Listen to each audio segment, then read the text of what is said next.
Hello friends, welcome to our future bright institute. Future bright ইনস্টিটিউটের পক্ষ থেকে তোমাদের যে সমস্ত চ্যাপ্টার ওয়াইজ থিওরি ভিডিও দেওয়া হচ্ছিল, তার প্রতিটা ভিডিও কিন্তু তোমরা প্লে লিস্ট থেকে দেখে নেবে।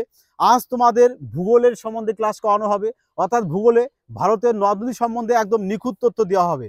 দেখো, এর আগেও তোমাদের ভূগোলের একটা আন্দামান এবং নিকোবর দ্বীপপুঞ্জ সম্বন্ধে 4টি ভিডিওর মাধ্যমে সমস্ত নিখুঁত তথ্য দেওয়া হয়েছে।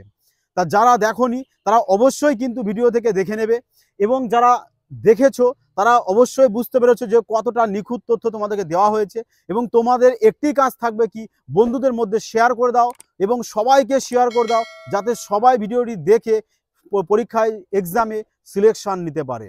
দেখো, এতটাই নিখুঁত তথ্য তোমাদেরকে দেওয়া হয় যে কোনো বুকসে কিন্তু তোমরা এতটা নিখুঁত তথ্য পাবে না। তোমরা নিজেরা দেখো, যারা আন্দামান নিকোবর দ্বীপপুঞ্জে দেখো দিয়েছি, দেখেছো তো অবশ্যই, বলো অতটা নিখুঁত তথ্য কোনো বুকসে আছে? কোনো বুকসে তোমরা পাবে না। আর ওই ভিডিও দেখার পর তোমাদের কোনো এক্সামে কোশ্চেনও বাড়তেও পারে না, প্রতিটা কোশ্চেন তোমরা পারবে। যাই হোক, দেখো আজকে সবাই হেডিং করে দাও, হ্যাঁ, কপি কলম নাও, খাতা নাও এবং পেন নাও। সবাই আমিও পড়াবো, সাথে সাথে তোমরাও কি করবে, নোটস করে নেবে। আর এই নোটসই তোমাদের কিন্তু মহত্বপূর্ণ নোটস, গুরুত্বপূর্ণ নোটস, কারণ এতটা নিখুঁত তথ্য তোমরা কিন্তু কোথাও পাবে না। চলো তাহলে, ভারতের নদ নদী, আর আজ থেকে নদ নদী থেকে যত কোশ্চেন আসবে সমস্ত কোশ্চেনের আনসার তোমরা দিতে পারবে, তার ফুল গ্যারান্টি থাকছে। তাহলে হেডিং করে দাও, ভারতের নদ নদী। নদ নদী, দেখো ভারতের নদ নদী, দেখো যাই কিছু করো না কেন বন্ধুরা, সবাই আমাকে বলে যে স্যার জিকে কিভাবে মনে রাখবো। আমাদের জিকে মনে থাকছে না। দেখো, মনে থাকছে না এর জন্য যে তোমাকে ট্রিক্স বলা হলো, তুমি এই ট্রিক্স মেনে চলো, এই ট্রিক্স মেনে চলো, তাতেও কিন্তু তুমি মনে থাকবে না, কদিন পরে ভুলে যাবে। তোমার দরকার কি, ম্যাপিং। তুমি যদি ম্যাপিং করে ঠিকঠাক ভাবে করতে পারো, তাহলে তোমাদের জিকে মনে থাকবেই থাকবে পুরো 100%। তাতে তুমি যাই করো সমস্ত ম্যাপিং করে পড়ো। ভূগোল পড়ো, ম্যাপিং করে পড়ো। সায়েন্স পড়ো, চার্ট করে পড়ো। ইতিহাস পড়ো, ম্যাপিং করে পড়ো। মানে টোটাল সমস্ত কিছু ম্যাপিং এর মাধ্যমে রাখো, তাহলে সমস্ত কিছু মাথায় থাকবে। যেমন যদি তুমি একটা মুভি দেখো না, তা মুভি দেখার পরে তুমি কি মুভিটাকে চলছে তার সাথে কি মুখস্থ করছো? মুখস্থ নিশ্চয়ই করছো না। তুমি যখন দেখছো ওটাকে পুরো একটা কি পিকচারের মাধ্যমে দেখছো, ফলে টোটালটাই তোমার ব্রেন কি করছে, ওটাকে অবজার্ভ করে নিচ্ছে। এর জন্য আজকে দেখলে তোমাকে 10 দিন পর যদি কেউ ধরে, তুমি অবশ্যই বলতে পারবে। ঠিক ম্যাপ, জিকেটা ঠিক তেমনি, ম্যাপিং এর মাধ্যমে পড়ো না, অবশ্যই মনে থাকবে। কে বলেছে জিকে মনে থাকে না? সবারই থাকবে, কিন্তু সঠিক টেকনিক জানতে হবে, তাই না? আর ওই টেকনিকটাই তোমাদের ফিউচার ব্রাইট ইনস্টিটিউট প্রোভাইড করবে। চলো তাহলে, ভারতের নদ নদী, তাহলে এবার কি করবো আমরা, দেখো ভারতের নদ নদীকে তোমাদেরকে আমরা 4টে পার্টে করাবো। একটা উত্তর ভারতের নদী, পশ্চিম বাহিনী নদী, আর হচ্ছে পূর্ব বাহিনী নদী, আর দক্ষিণ বাহিনী নদী। অর্থাৎ টোটাল নদ নদী তোমাদেরকে ফুল নিখুঁত তথ্য দেওয়া হবে। তাহলে মোটামুটি আজকে আমরা উত্তর ভারতের নদীগুলো সম্বন্ধে জানবো, এবং উত্তর ভারতে প্রথম নদী জানবো, সেটা হচ্ছে সিন্ধু নদী। তাহলে আজ আমরা সিন্ধু নদী সম্বন্ধে জানবো এবং নিখুঁত জানবো। দেখো, তাহলে একটি ম্যাপ তোমরাও খাতায় এরকম একটা এঁকে নাও, জাস্ট তোমাদের বোঝার জন্য। দেখো, নিজেরাও একটা ফ্রি হ্যান্ড একটা ম্যাপ এঁকে নাও। দেখো, যাই হোক, ম্যাপ আমিও অত ভালো একটা আঁকতে পারি না, তোমরা নিজেরাও এঁকে নিও। হ্যাঁ, যাই হোক, বোঝানোটা ভালো করে দেখো, বুঝতে পারছো কিনা। তা ধরো, এই পাশে রয়েছে কি আমাদের তিব্বত মালভূমি, তাই না? এ পাশে রয়েছে ভারতের তিব্বত মালভূমি। আর এই তিব্বত মালভূমির ঠিক এ জায়গায় রয়েছে আমাদের কৈলাস পর্বত। কি রয়েছে আমাদের? কৈলাস পর্বত। আর কৈলাস পর্বতের নিচে নিচে এখানেই রয়েছে ছোট্ট একটা হ্রদ, যে হ্রদটাকে বলা হয় রাক্ষসথাল। নোট করছো তো তোমরাও কিন্তু অবশ্যই নোটস করে নেবে। নোটস করতে কিন্তু কেউ পিছু পা হয়েও না। তাহলে এটা গেল কি, রাক্ষসথাল। এই রাক্ষসথালের পরে এখানে একটা বড় হ্রদ রয়েছে, যে হ্রদটাকে বলা হয় আমাদের মানস সরোবর। মানস সরোবর। আর মানস সরোবর, তারপরে রাক্ষসথাল, আর এখানে একটা ছোট্ট হ্রদ রয়েছে। দেখো, সব থেকে ছোট রাক্ষসথাল, আর সব থেকে বড় মানস সরোবর। আর মানস সরোবর থেকে ছোট রয়েছে এখানে চেমাংদুং। কি রয়েছে আমাদের? চেমাংদুং হ্রদ। তাহলে এই চেমাংদুং থেকেই আমাদের সিন্ধু নদী উৎপত্তি হয়। কোন নদী এসছে আমাদের? সিন্ধু। ঠিক আছে, তাহলে সিন্ধু নদী যখন এখান থেকে তিব্বত থেকে উৎপত্তি হয়, দেখো কোশ্চেন কিন্তু ঘুরিয়ে দিতে পারে যে সিন্ধু নদী কোন পর্বতের দক্ষিণ থেকে উৎপন্ন হয়? তাহলে কোন পর্বত বলবো আমরা? কৈলাস। কৈলাস পর্বতের দক্ষিণেই কিন্তু এই তিনটি হ্রদ অবস্থিত, চেমাংদুং, রাক্ষসতাল, মানস সরোবর। তাহলে আমরা কি বলবো যে কৈলাস পর্বতের দক্ষিণে চেমাংদুং হ্রদ থেকে সিন্ধু নদী উৎপত্তি হয়। আর যখন সিন্ধু নদী উৎপত্তি হয় তখন এই তিব্বতের এখানকার লোকেরা, আদিবাসীরা এই সিন্ধু নদীকে কি নামে ডাকতো? তখন সিন্ধু নদীকে তারা ডাকতো শের মুখ বা সিঙ্গি খম্বান। সবাই নোটস করবে কিন্তু, শের মুখ বা সিঙ্গি খম্বান। তারপরে নদীটা এখান দিয়ে লাদাখ দিয়ে প্রবেশ করে আমাদের ভারতে এন্ট্রি নিয়েছে। এইবার এখান থেকেও একটা কোশ্চেন, পদে পদে কোশ্চেন। দেখো এখান দিয়ে যখন নদীটা ভারতে প্রবেশ করে তখন এখানে একটা গিরিপথ রয়েছে, ঠিক আছে? সেই গিরিপথের নাম কি আমাদের? চাংলা গিরিপথ। তাহলে যদি কোশ্চেন দেয় কোন গিরিপথের পাশ দিয়ে সিন্ধু নদী ভারতে প্রবেশ করেছে, তাহলে কি বলবো আমরা? চাংলা গিরিপথের পাশ দিয়ে। এবার দেখো ভারতের এটা কি আমাদের উত্তর ভারত, তাই না? এখানে আমাদের তিনটে পর্বত শ্রেণী রয়েছে, একটা, দুটো, তিনটে। তা প্রথমটাকে বলা হয় কারাকোরাম। আমি শর্ট ফর্ম লিখছি, তোমরা ফুল লিখে নিতে পারো। কারাকোরামের কারাকোরাম, তারপরে হচ্ছে লাদাখ, তারপরে হচ্ছে কি জাসকর। কটা পর্বত পেয়ে গেলাম? কারাকোরাম, লাদাখ আর জাসকর। এইবার এই দুটো পর্বত শ্রেণীর মাঝখান দিয়ে সিন্ধু নদী এভাবে বয়ে যায়, বয়ে গিয়ে একদম পশ্চিমে এখানে রয়েছে ধরো গিলগিট। শোনো এখানে কিন্তু আবার গিলগিট নদীও রয়েছে, গিলগিট নদী।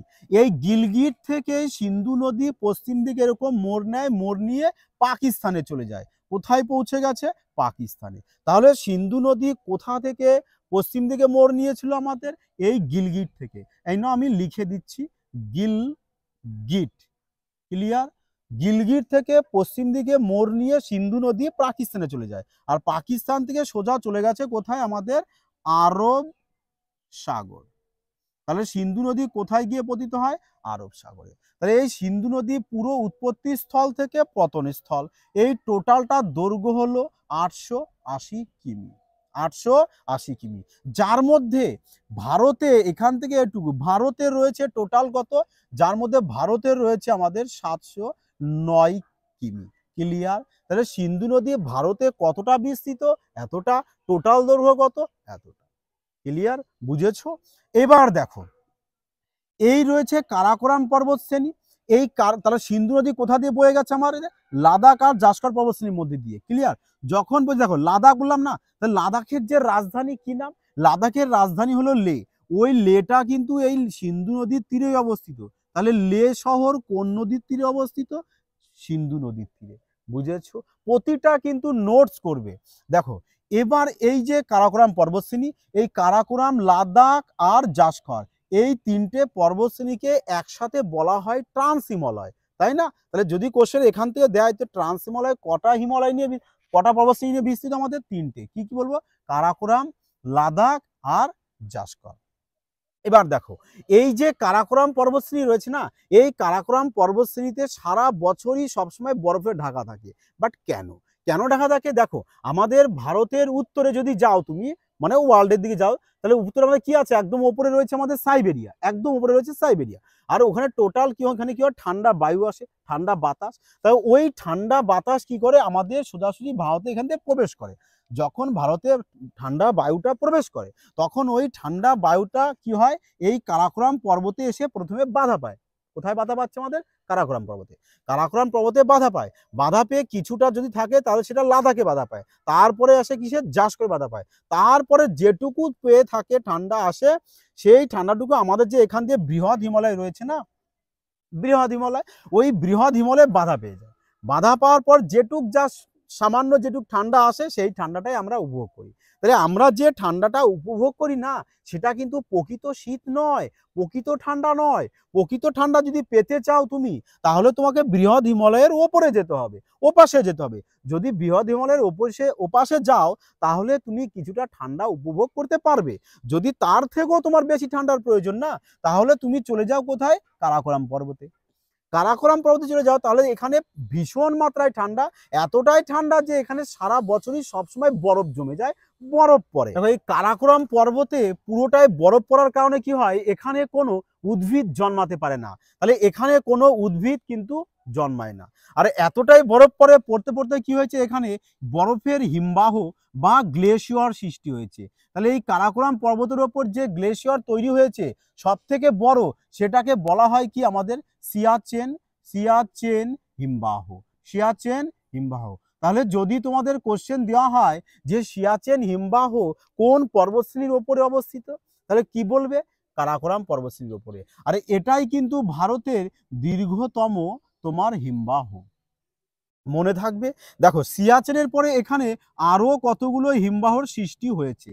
কি কি হিমবাহ সৃষ্টি হয়েছে দেখো একটু দেখে নাও। তাহলে আমরা প্রথমে কি লিখেছিলাম, এক নম্বরে লিখেছিলাম আমরা সিয়াচেন, সিয়াচেন হিমবাহ। 2 নম্বরে লেখো হিসপার হিমবাহ, হিসপার হিমবাহ। 3 নম্বরে লেখো বলটারো, বলটারো হিমবাহ। 4 নম্বরে লেখো বাটুরো, বাটুরো হিমবাহ। 5 নম্বরে লেখো রিমো, রিমো হিমবাহ। ক্লিয়ার? তাহলে কারাকোরাম পর্বতের উপরে আমরা কি কি হিমবাহ পেলাম, সিয়াচেন হিমবাহ, হিসপার হিমবাহ, বলটারো হিমবাহ, বাটুরো হিমবাহ, রিমো হিমবাহ। তাহলে এখান থেকেও কিন্তু তোমাদের কোশ্চেন এক্সামে থাকতে পারে, যে বলে দিল হিসপার হিমবাহ কোন পর্বতশ্রেণীর ওপরে অবস্থিত। তাহলে কি বলবো আমরা, কারাকোরাম পর্বতশ্রেণীর ওপরে অবস্থিত আমাদের হিসপার হিমবাহ। ক্লিয়ার? এবার এই যে দেখছো রিমো হিমবাহ, এই রিমো হিমবাহটা কিন্তু সব থেকে ছোট হিমবাহ।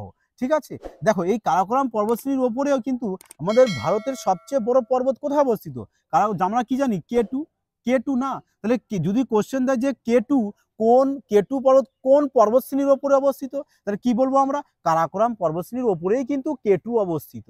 ঠিক আছে, এবার দেখো এই যে সিয়াচেন হিমবাহ বললাম, এই সিয়াচেন হিমবাহ থেকে তোমার একটা নদী উৎপত্তি হয়েছে। কি নদী উৎপত্তি হয়েছে দেখো, এই সিয়াচেন হিমবাহ থেকে একটা নদী এভাবে উৎপত্তি হয়ে চলে আসছে এদিকে।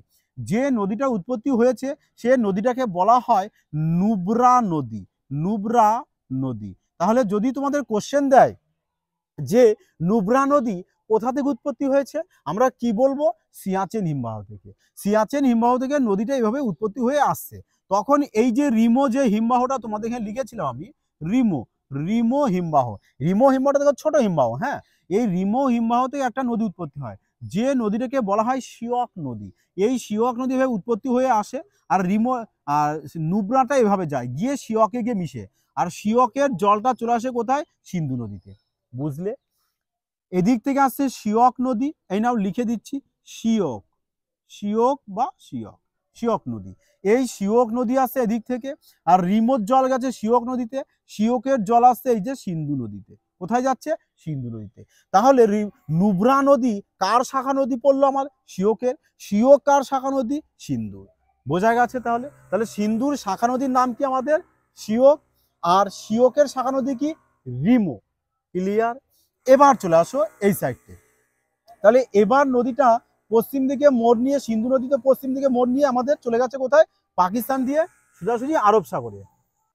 দেখো এবার আমরা কি করব, এবার তোমরা কি করবে, খাতায় যে সিন্ধুর যে 5টি প্রধান উপনদী আছে না, দেখো শাখা নদীতে সিন্ধুর অনেকগুলো আছে, কিন্তু প্রধান যে 5টি উপনদী আছে সেই 5টি উপনদী সম্বন্ধে আমরা এবার নিখুঁত তথ্য জানবো, তাই না? তাহলে এবার তোমরা প্রথমে হেডিং করে দাও 1 নম্বর, যে সিন্ধুর প্রথম যে শাখা নদী সেই শাখা নদীটির নাম লেখো ঝিলাম।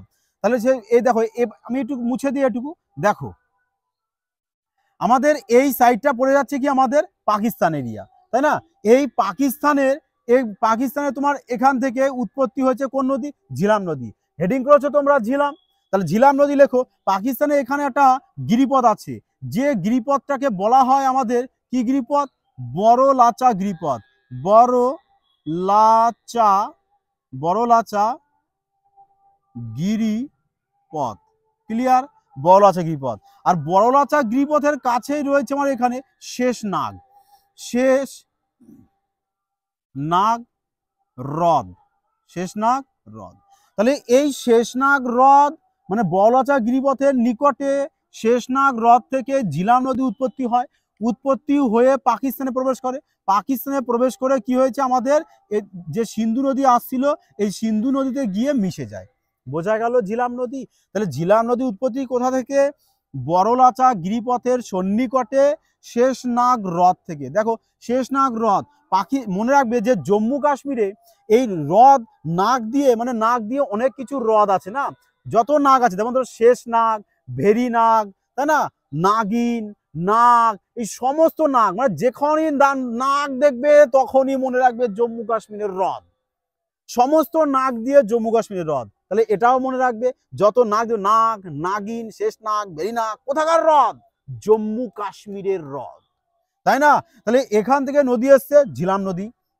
দেখো এবার যখন ঝিলাম নদীটা এই শেষনাগ হ্রদ বা বড়লাচা গিরিপথের পাশ দিয়ে বয়ে আসে তখন জম্মু কাশ্মীর সরকার কি করেছে? এই নদীর ওপর 3টি বাঁধ দিয়ে নির্মাণ করেছে। কটা বাঁধ নির্মাণ করেছে? 3টি বাঁধ। তাহলে কি কি বাঁধ নির্মাণ করেছে আমরা এবার এক এক করে 3টে বাঁধের সম্বন্ধে জেনে নেব। তাহলে 1 নম্বর দিয়ে লেখো, প্রথম বাঁধ কি আছে? 1 নম্বর বাঁধের নাম লেখো তুলবুল বাঁধ। তুলবুল বাঁধ, তুলবুল বাঁধ। তাহলে তুলবুল বাঁধ কোন নদীর ওপর অবস্থিত? আমাদের ঝিলাম নদীর ওপর। কোন রাজ্যে আছে? জম্মু কাশ্মীরে আছে। ক্লিয়ার? 2 নম্বর লেখো উরি বাঁধ, উরি বাঁধ। 3 নম্বরে লেখো কিষান গঙ্গা বাঁধ, কিষান গঙ্গা বাঁধ। তাহলে এই 3টে বাঁধ রয়েছে আমাদের কোন নদীর ওপর? ঝিলাম নদীর ওপর। কোন রাজ্যে? জম্মু কাশ্মীরে। বুঝেছো প্রপার? আশা করি ভুল হবে না যদি তোমরা এইভাবে ম্যাপিং এর মাধ্যমে পড়ো। তাহলে দেখো সিন্ধুর নেক্সট উপনদীর নাম হেডিং করে দাও চেনাব নদী। দেখো চেনাব নদী কোথায় আছে?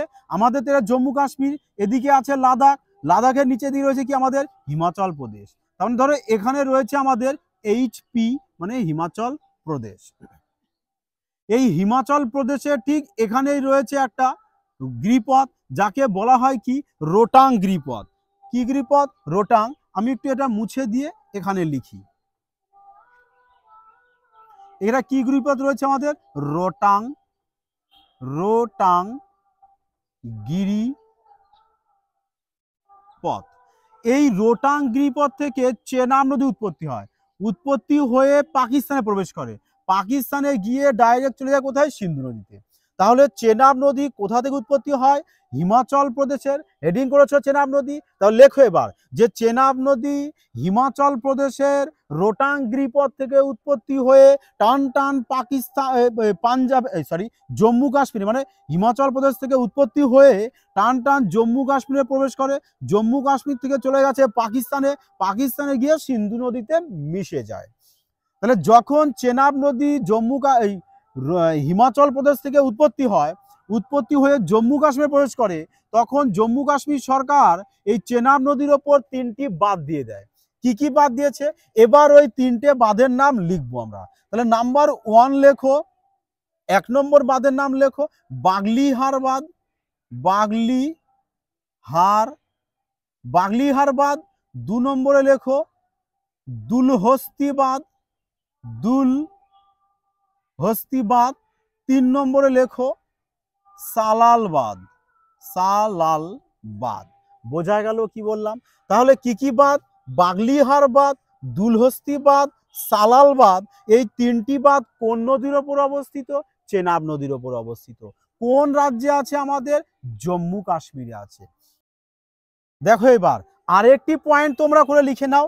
এই যে চেনাব নদীটা পড়ানো হলো, দেখো এই চেনাব নদীটি লেখো, এটা ওটা স্টার মার্কস দিয়ে লিখবে কারণ এটাও মোস্ট একটা ইম্পর্টেন্ট কোশ্চেন। দেখো এই চেনাব নদীটা লেখো ঋগ বৈদিক যুগে অস্কিনী নদী নামে পরিচিত ছিল। তাহলে যদি তোমাদের কোশ্চেন দেয় যে কোন নদী ঋগ বৈদিক যুগে অস্কিনী নদী নামে পরিচিত, তাহলে আমরা কি বলবো? চেনাব নদী। ক্লিয়ার? তাহলে এই টোটাল তোমাদের সিন্ধু, ঝিলাম এবং চেনাব নদী টোটাল কমপ্লিট করা হলো।